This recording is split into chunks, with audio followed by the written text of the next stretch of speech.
सत श्री अकाल जी। ਅੱਜ ਤੋਂ ਪਹਿਲਾਂ ਵਾਲੇ ਲੈਕਚਰ ਦੇ ਵਿੱਚ ਅਸੀਂ ਦਮੋਦਰ ਦਾ ਕਿੱਸਾ ਜੋ ਹੀਰ ਰਾਂਝਾ ਸ਼ੁਰੂ ਕੀਤਾ, ਉਸਦੇ ਸਿਰਲੇਖ ਹੀਰ ਦਾ ਜਨਮ, ਰਾਂਝੇ ਦਾ ਜਨਮ ਤੇ ਝਿਵਰੀ ਕੁੜੀ ਦਾ ਰਾਂਝੇ ਉੱਤੇ ਮੋਹਿਤ ਹੋਣਾ, ਇਸ ਬਾਰੇ ਚਰਚਾ ਕੀਤੀ। ਅੱਜ ਸਾਡਾ ਚਰਚਾ ਦਾ ਵਿਸ਼ਾ ਰਹੇਗਾ ਕੁੜੀ ਦੀ ਮਾਂ ਦਾ ਰਾਂਝੇ ਉੱਪਰ ਮੋਹਿਤ ਹੋਣਾ। ना ही कूड़ी आही सच्ची के इस आख सुनाई, ना ही माओ प्यो जाया किस जुबान सलाही, वेख विखानी झिवरियानी कदम उठियोस नाही, है जो चुख वडेरा होवे तां मैं आप निका बनाई। कुड़ी दी मां दा रांझे उपर मोहित होना, ये जो सिरलेख है ये दमोदर की रचना हीर दे विचों लिया गया है। इस दे विच दमोदर का कहना है कि झिवरी कुड़ी दी मां मसीत विच रांझे नूं वेखण लई जांदी है तो वह भी पहली नज़र दे विच ही उस उत्ते विछ जांदी है, भाव मोहित हो जाती है। ना ही कूड़ी आही सच्ची के इस आख सुनाई, ना ही माओ प्यो जाया किस जबान सलाही। कवि दमोदर आखदे कि कुड़ी दी मां जदों रांझे उत्ते मोहित हो जाती है तो उसनों पता लगता है कूड़ी झूठी, कि मेरी धी झूठ नहीं बोलती, सगों तो बिल्कुल सच्ची है। आही सच्ची, वो बिल्कुल सच आखदी है। उसने तो ये गल बिल्कुल ही सच ही दसी है कि इस आख सुनाई, ना ही माओ प्यो जाया किस जबान सलाही, वेख विकानी झिवरियानी कदम उठियोस नाई। उसने गल जदों दसी तो सचमुच उसकी गल की है उसकी मां नूं सच्ची जापन लगी। उसने दसिया कि मसीत दे विच चन्न आया होया है, रांझा इन्ना सुंदर है कि मैं किस मूँह दे नाल, किस जबान सलाही, मैं किस मूँह नाल उसकी सिफत करा, उस्तत करा, प्रशंसा करा। इंज जापदा है ना ही माओ प्यो जाया, जिवें किसी माँ बाप ने इन्हां नूं जन्म ही ना दिता होवे, सगों ये तां कोई रब दा भेजिया होया फरिश्ता जापदा है। कुड़ी दी मां रांझे नूं वेखदियां सार ही वेख विकानी झिवरियानी कदम उठियो सुनाई। कुड़ी दी मां रांझे नूं वेखदियां सार ही उस उत्ते मोहित हो जाती है। वो इस इश्क दे नशे विच इन्नी गवाच गई कि उसदे कोलों मुड़ पैर ही अगे नहीं पुट्टिया गया। कदम उठियो सुनाई, वो एक भी कदम अगे नहीं पुट सकी। है जो दुख वडेरा होवे तां मैं आप निका बनाही, तो कहती है कि काश जेकर ये रांझा थोड़ा जिहा होर वड्डा हुंदा, जे चुख वडेरा होवे थोड़ा जिहा होर वड्डा हुंदा तां मैं आप निका बनाई, तां मैं आप ही इस दे नाल विआह करा लैंदी। इस पुत्र तू साडे नूं बेटी दिती, असां राजी थी कर भाई, राती बन दुआए कुड़ी दी बहुत जटा हित आई, बहुत रजाए करन दे ताई झिवरियानी भाई। इस दे विच दमोदर दसदा है कि कुड़ी दी मां रांझे दी सुंदरता दे उत्ते उस तो प्रभावित हो के मसीत दे विच ठहरे होए लोकां नूं कहंदी है कि मैं तुहाडे इस पुत्र रांझे तो खुश, इस पुत्र तू साडे नूं बेटी दिती, असां राजी थी कर भाई। राजी होंदा खुश होना। मैं तुहाडे इस पुत्र रांझे तो खुश हो के अपनी धी दा रिश्ता उसनूं दिंदी हाँ। मैं अज ही राती बन दुआए कुड़ी दी बहुत जटा हित आई, कहंदे मैं अज ही अपनी कुड़ी दा विआह रांझे दे नाल कर दियांगी। ये गल जट्टां दे दिल नूं बहुत ही ਚੰਗੀ ਲੱਗੀ। ਬਹੁਤ ਜਟਾਂ ਹਿਤਾਈ, ਇਹ ਤਾਂ ਨਾ ਉਹਨਾਂ ਨੂੰ ਚੰਗਾ ਲੱਗਣਾ। ਕਹਿੰਦੇ ਇਹ ਗੱਲ ਜਟਾਂ ਨੂੰ ਬਹੁਤ ਹੀ ਚੰਗੀ ਲੱਗੀ। ਉਹਨਾਂ ਦੋਹਾਂ ਧਿਰਾਂ ਦੀ ਆਪਸ ਦੀ ਰਜਾਮੰਦੀ ਕੁੜੀ ਦੀ ਮਾਂ ਨੂੰ ਵੀ ਬਹੁਤ ਚੰਗੀ ਲੱਗੀ। ਬਹੁਤ ਰਜਾਏ ਕਰਨ ਦੇ ਤਾਈਂ ਝਿਵਰਿਆਨੀ ਭਾਈ, ਕਿਉਂਕਿ ਜਿਹੜੀ ਦੋਵੇਂ ਧਿਰਾਂ ਸਨ, ਦੋਹਾਂ ਧਿਰਾਂ ਦੀ ਆਪਸ ਦੀ ਜਿਹੜੀ ਰਜਾਮੰਦੀ ਸੀ, ਰਜਾਮੰਦੀ, ਕਹਿੰਦੇ ਤਾਈਂ ਝਿਵਰਿਆਨੀ ਭਾਈ, ਤੇ ਕੁੜੀ ਦੀ ਮਾਂ ਨੂੰ ਵੀ ਬਹੁਤ ਚੰਗੀ ਲੱਗੀ। ਜਟਾ ਸੁਣਹੀ ਬਹੁਤੀ ਭਾਨੀ ਜਾਂ ਇਉਂ ਹਾਲ ਸੁਣਾਈ, ਤੇ ਕੁੜੀ ਦੀ ਮਾਂ ਦੀ ਗੱਲ ਵੀ ਜਟਾਂ ਨੂੰ ਬਹੁਤ ਚੰਗੀ ਲੱਗੀ। ਜਦੋਂ ਉਹਨਾਂ ਨੇ ਵੇਖਿਆ ਕਿ ਝਿਵਰੀ ਨੂੰ ਇਹ ਰਿਸ਼ਤਾ ਪਸੰਦ ਆਇਆ ਹੈ, ਤਾਂ ਫਿਰ ਉਹਨਾਂ ਨੇ ਆਪਣੀ ਗੱਲ ਆਖਣੀ ਚਾਹੀ।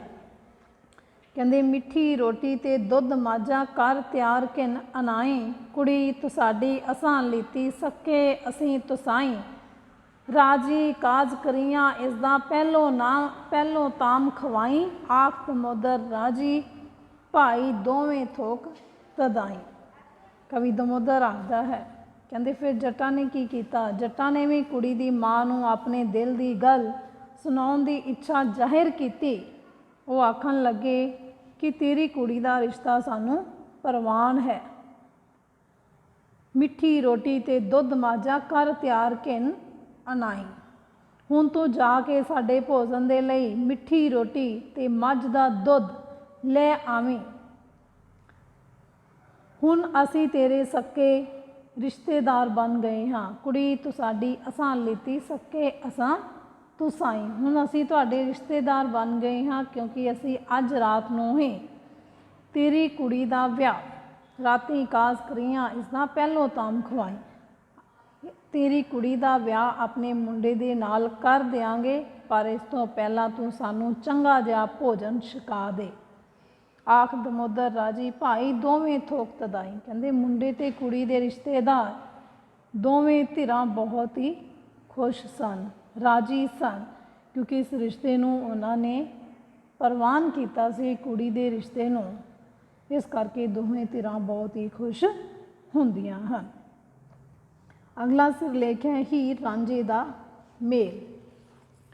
ਤਾਂ ਕਿਨ ਹਕੀਕਤ ਰਾਜੀ ਹੋਵੇ ਰਾਂਝੇ ਵੰਝਲੀ ਵਾਈ, ਲਲਤ ਰਾਗ ਵਿੱਚ ਵਾਹੀ ਵੰਝਲੀ ਪੀਰਾਂ ਚੰਗੀ ਭਾਈ, ਹਿੱਕ ਹਿੱਕ ਵੱਥ ਦਿੱਤੀ ਲੈ ਹਬਨਾ ਖਾਤਰ ਇਹ ਰਜਾਈ, ਆਖ ਦਮੋਦਰ ਹੀਰ ਵਲੀਹਾ ਰਾਂਝੇ ਦੇ ਪੱਲੇ ਪਾਈ।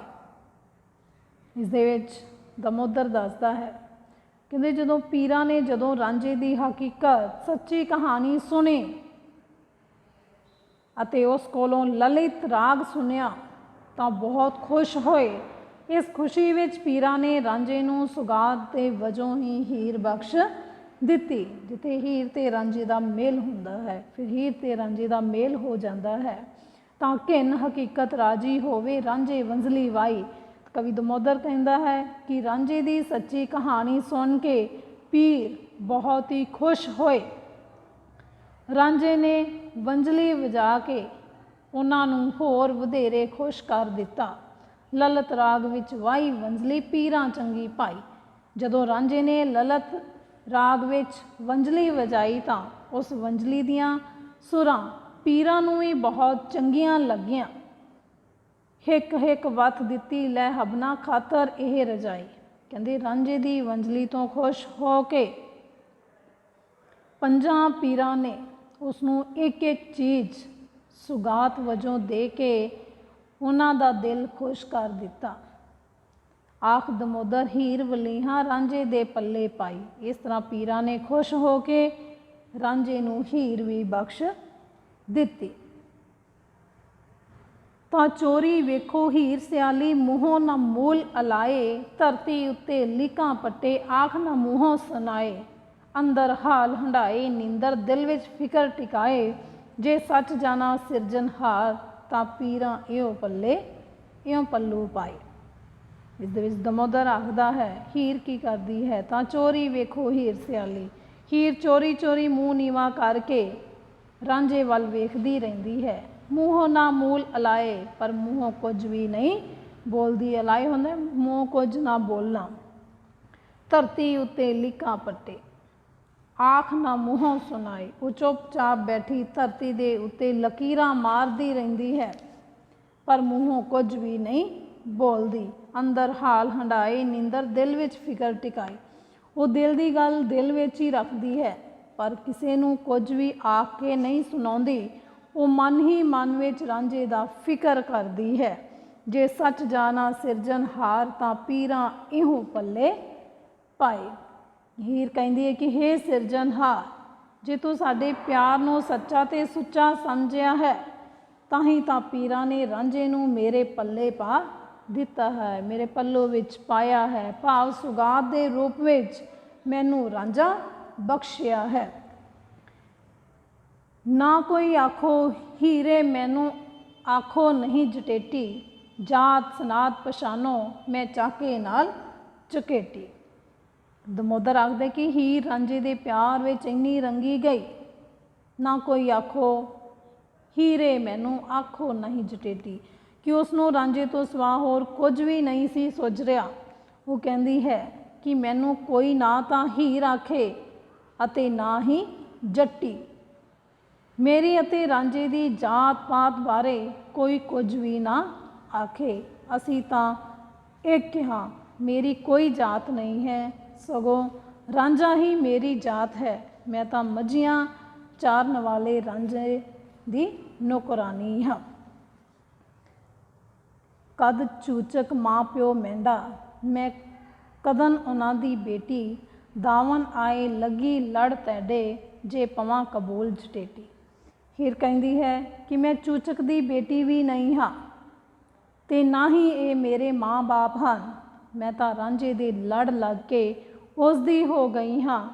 ਹੇ ਰਾਂਝੇ, ਦਾਵਨ ਆਏ ਲੱਗੀ ਲੜ ਤੈਡੇ, ਜੇ ਪਵਾਂ ਕਬੂਲ ਜਟੇਟੀ। ਹੇ ਰਾਂਝੇ, ਇਹ ਜੱਟੀ ਤੈਨੂੰ ਕਬੂਲ ਹੋਵੇ। ਹੇ ਰਾਂਝੇ, ਜੇਕਰ ਤੂੰ ਮੈਨੂੰ ਕਬੂਲ ਕਰ ਲਵੇਂ, ਤਾਂ ਮੇਰਾ ਜਨਮ ਕੀ ਹੈ ਸਫਲ ਹੋ ਸਕਦਾ ਹੈ। ਉਲਟੀ ਹੀਰੇ ਵਿੱਚ ਰਾਂਝਾ, ਹਾਲ ਨਾ ਜਾਣੇ ਕੋਈ। ਰਾਂਝਾ ਰਾਂਝਾ ਕਹਿਨੂੰ ਆਖਾਂ, ਮੈਂ ਆਪੇ ਰਾਂਝਣ ਹੋਈ। ਰਾਂਝਾ ਹੀਰ ਤੇ ਹੀਰ ਰਾਂਝੇ ਦੀ ਰੱਤੀ ਫਰਕ ਨਾ ਕੋਈ। ਰਾਤੀ ਦੋਹਾਂ ਬਾਝ ਰੰਝੇਟੇ, ਇਸਨੂੰ ਜ਼ਿਕਰ ਨਾ ਕੋਈ।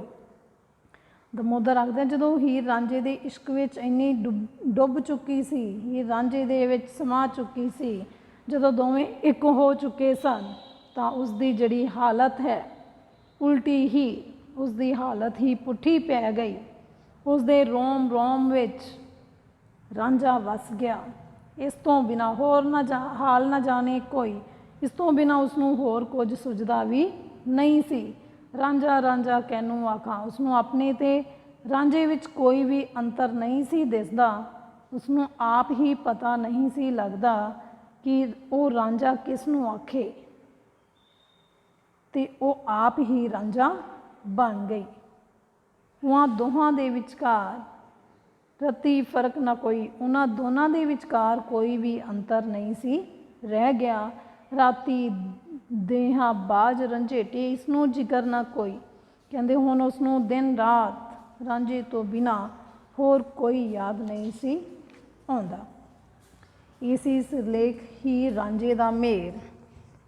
ਜਦੋਂ ਪੀਰਾਂ ਨੇ ਰਾਂਝੇ ਦੀ ਹਕੀਕਤ ਭਾਵ ਸੱਚੀ ਕਹਾਣੀ ਸੁਣੀ, ਤਾਂ ਉਹ ਬਹੁਤ ਹੀ ਖੁਸ਼ ਹੋਏ, ਤੇ ਇਸੇ ਖੁਸ਼ੀ ਦੇ ਵਜੋਂ ਹੀ ਰਾਂਝੇ ਨੂੰ ਸੁਗਾਤ ਦੇ ਵਜੋਂ ਹੀਰ ਕੀ ਹੈ ਬਖਸ਼ ਦਿੱਤੀ ਜਾਂਦੀ ਹੈ। ਇਸੀ ਹੀਰ ਰਾਂਝੇ ਦਾ ਮੇਲ। ਤੇ ਇਸ ਤੋਂ ਪਹਿਲਾ ਸਿਰਲੇਖ ਸੀ ਕੁੜੀ ਦੀ ਮਾਂ ਦਾ ਰਾਂਝੇ ਉੱਤੇ ਮੋਹਿਤ ਹੋਣਾ। ਕਿਵੇਂ ਕੁੜੀ, ਝਿਵਰੀ ਕੁੜੀ ਦੀ ਮਾਂ ਰਾਂਝੇ ਦੀ ਸੁੰਦਰਤਾ ਨੂੰ ਦੇਖਦੀ ਹੈ। ਜਦੋਂ ਮਸੀਤ ਵਿੱਚ ਜਾਂਦੀ ਹੈ, ਰਾਂਝਾ ਉੱਥੇ ਹੁੰਦਾ, ਉਸਦੀ ਸੁੰਦਰਤਾ ਨੂੰ ਵੇਖ ਕੇ ਪਹਿਲੀ ਨਜ਼ਰੇ ਹੀ ਉਸ ਉੱਤੇ ਮੋਹਿਤ ਹੋ ਜਾਂਦੀ ਹੈ, ਤੇ ਫਿਰ ਆਖਦੀ ਹੈ ਕਿ ਮੇਰੀ ਜਿਹੜੀ ਧੀ ਹੈ, ਮੇਰੀ ਕੁੜੀ ਹੈ, ਸੱਚਮੁੱਚ ਹੀ ਉਹ ਝੂਠੀ ਨਹੀਂ ਹੈ। ਉਹ ਬਿਲਕੁਲ ਸੱਚ ਦੱਸਦੀ ਹੈ ਕਿ ਸੱਚਮੁੱਚ ਇਸ ਮਸੀਤ ਦੇ ਵਿੱਚ ਕੋਈ ਚੰਨ ਆਇਆ ਹੋਇਆ ਹੈ। ਧੰਨਵਾਦ।